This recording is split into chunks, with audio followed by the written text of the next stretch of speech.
बिहार के इस पावन भूमि पे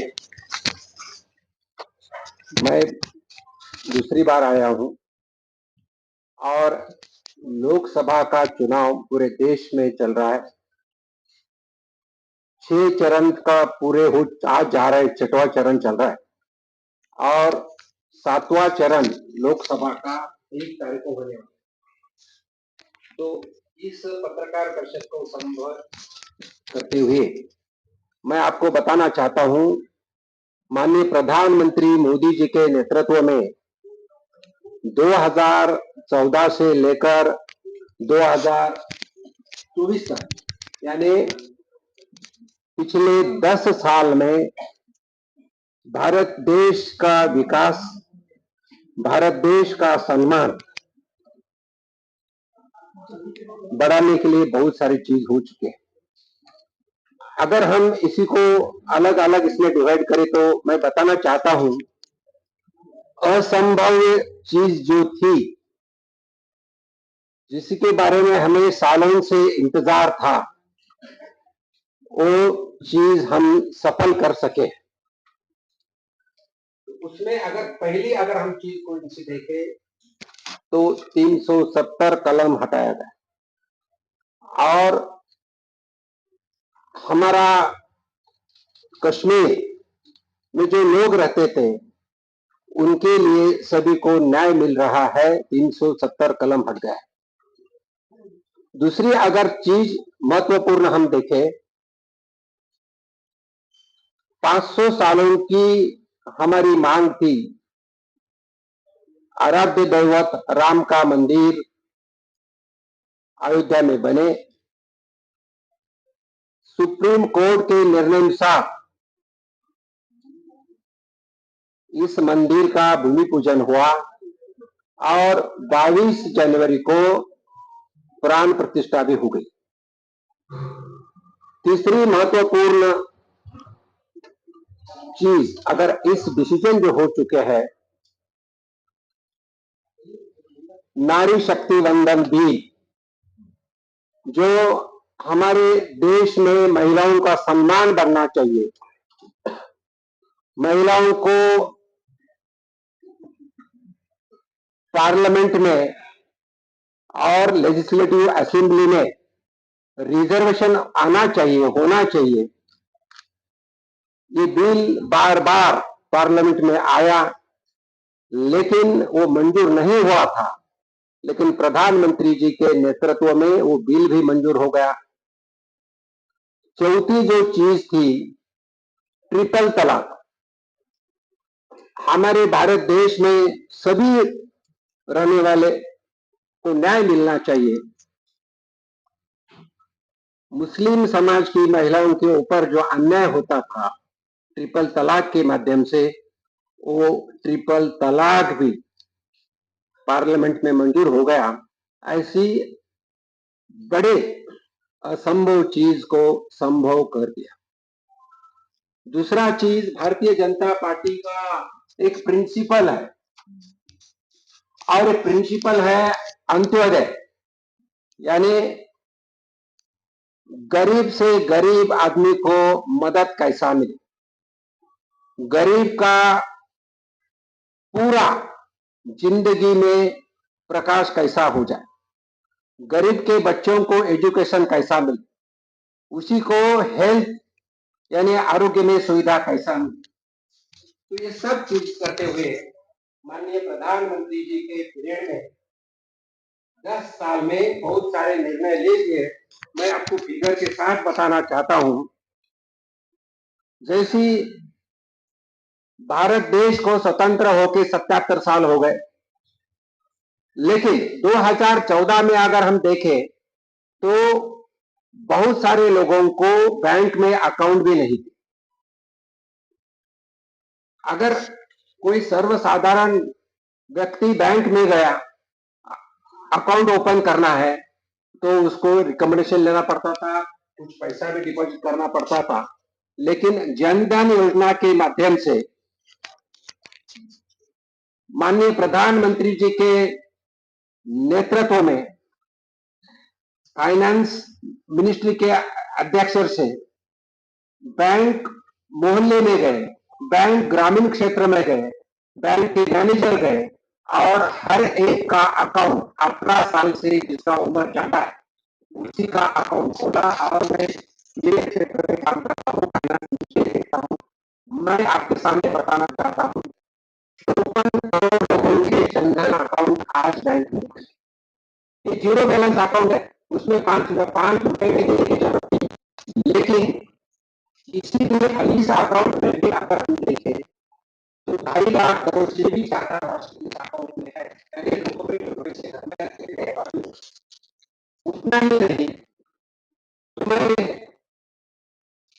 बिहार का बताना चाहता हूँ 54 करोड़ में से बिहार के 5 करोड़ 92 लाख लोगों के जनधन के माध्यम से अकाउंट में।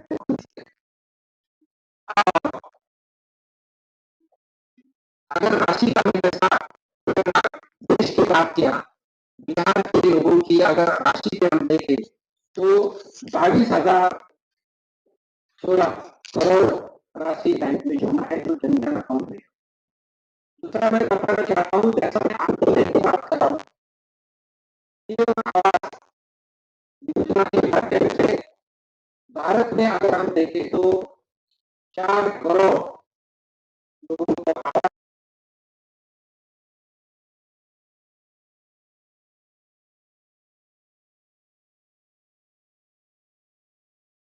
एप्लीकेशन आए थे, उसमें से 40 लाख लोगों को घर मिल चुके हैं। तीसरी चीज मैं बताना चाहता हूं, प्रधानमंत्री उज्ज्वला योजना के माध्यम से 11 करोड़ लोगों को 100 रुपीज में गैस का कनेक्शन मिला है। और बिहार में ऐसे 85 फैमिलीज है, 85 लाख फैमिलीज है जिनको उज्ज्वला के माध्यम से गैस कनेक्शन मिल चुका है। टोटल मैं बताना चाहता हूं, माननीय प्रधानमंत्री जी के नेतृत्व में फाइनेंस मिनिस्ट्री के माध्यम से मुद्रा योजना स्कीम चालू किया है। ये मुद्रा योजना स्कीम बहुत ही महत्वपूर्ण है। जिसी को अगर हम पहले अगर देखें तो किसी को बैंक कुछ व्यवसाय चालू करना है, बिजनेस चालू करना है, उद्योग चालू करना है तो बैंक में गए तो कोलैटरल कुछ ना कुछ देना पड़ता था।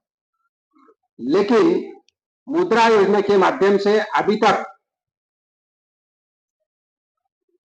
43 करोड़ अकाउंट सैंक्शन लोन हो चुके हैं, जिसमें से बिहार में 2 करोड़ 53 लाख का अकाउंट, यानी बिहार के 2 करोड़ 53 लाख अकाउंट में से लोगों को लोन मंजूर हो चुका है, जिसमें कोलैटरल कुछ भी नहीं देना पड़ा है। इनके साथ गरीब कल्याण योजना जो है, जिसमें फ्री अनाज मिलता है, फ्री अनाज के माध्यम से मैं बताना चाहता हूं पूरे देश में अगर हम देखें तो 80 करोड़ लोगों को इसका बेनिफिट मिलता है और बिहार में 8 करोड़ 70 लाख लोगों को इनका बेनिफिट मिलता है। ये सब करते समय मैं जैसा बोला, अंत्योदय यानी गरीब से गरीब आदमी को मदद मिलना चाहिए। बहुत सारे स्कीम्स है, मुझे पता है कि आप सभी को इतना टाइम आपको भी नहीं है।